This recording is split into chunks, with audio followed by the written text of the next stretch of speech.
In this video, I will talk about the tools that I call drawing assistance tools. And the reason I call them that is because they can't really draw on their own, but they can really help to improve whatever you drew already with the paintbrush or the pencil tools, or even with the pen tool that we will talk about in more detail later on. But let me show you first of all my favorite, the join tool. Now this is only available in Creative Cloud, unfortunately, but I will give you another technique that is almost the same, slightly longer, but will still give you the same result almost. But for those who have Creative Cloud, just select the join tool. And with this tool, if you need to connect lines, you just have to draw over them and it will connect them and also nicely smooth out the gaps. Now, depending how far these lines are from each other, this might work or this might not work. And also depending how close you draw over these lines. Now you can see already here, I found a gap which I can't join together. And I think it's going to be the same here as well. Yes, it's not going to join. While this one seemed like a bigger gap, it still manages to connect it, and even that one there.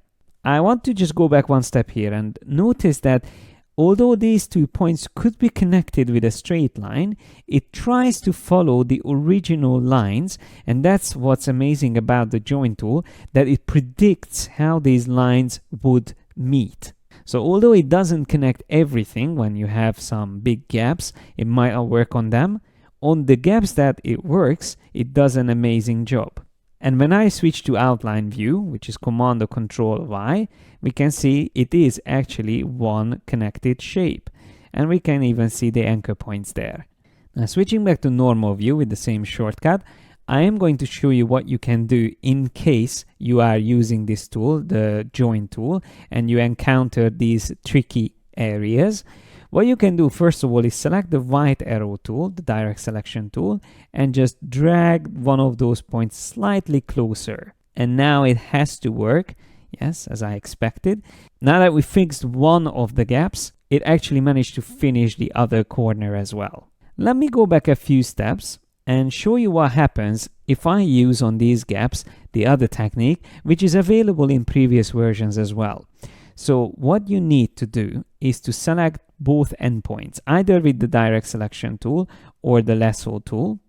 And once they are selected, here in the options bar, you will find this option called Connect Selected Endpoints. When I click on that, you will see it generated the bridge between those two, so it connected them, and it will work really nicely everywhere.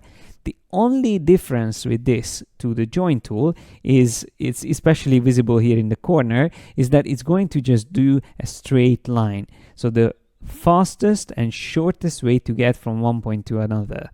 That might not be the best looking connection. So after that, you can always switch to other tools like the smooth tool and just paint over it slightly to smooth out those parts. It's almost like ironing out the creases. So you can always do this afterwards. And also here's another great tool. If you have a point selected which is curved, you can also turn that into a corner point.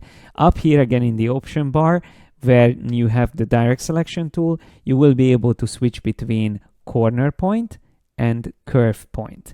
Now you have to make sure that you select completely the point that you wish to turn into a corner point. And that way you see now we have a completely sharp corner at the bottom. We could do the same thing here on the top as well, turn that into a sharp corner. So this is what happens when you join an object together, and now selecting it, we can press Shift X to swap the color, and now it's used for the fill of this object. But here's another tool that is useful to learn, and that is the scissors tool. Now with this one, you can be very precise and cut a shape into two. So let's just say I want to cut it here and then here. You see I added 2 points, and now this shape is cut into two.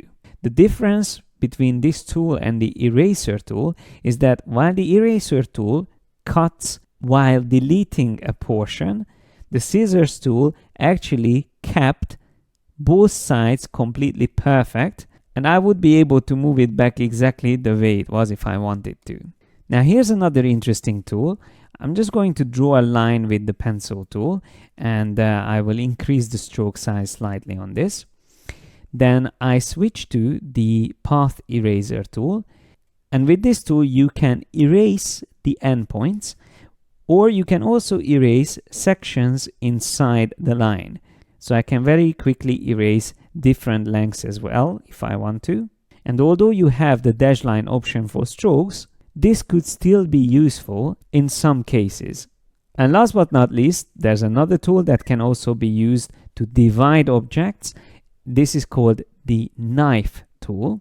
I like to think of it as the samurai sword of Illustrator, because essentially what it does is that you have an object, let's say this hat here, and you want to cut it in half, but without losing any details.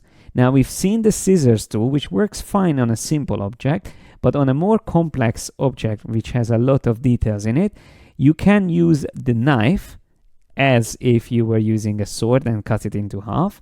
And then what I like to do is to switch to the outline view, which is Control or Command Y, then press Q to get the lasso tool, zoom a little bit closer, and try to make a selection of the half which you would like to select.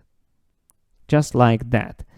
Then I press Command G to separate it, and now we can move it apart and see how we managed to cut it into two sections.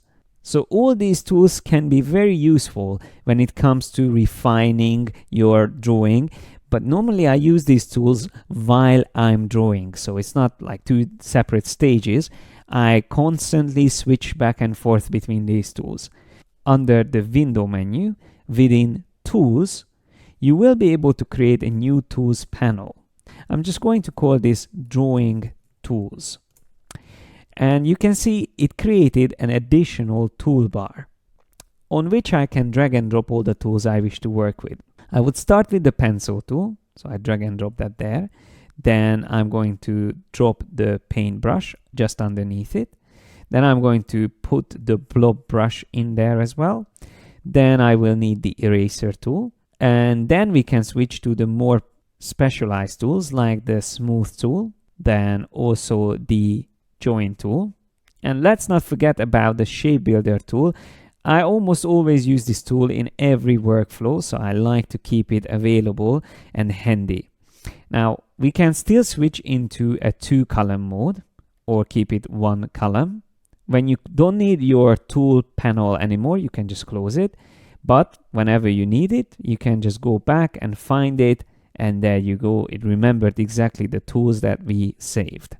Now don't forget, you can also customize the shortcuts. So for example, if you don't like the blob brush being Shift B, you can always customize its shortcut by going to Edit, Keyboard Shortcuts, and then from there under Tools, you will be able to find each of the tools. So blob brush should be here, Shift B, we can always replace it with something else. Now that we discussed these tools, it's time to learn about another drawing technique when you can draw inside existing shapes. So that's what I will show you in the next video.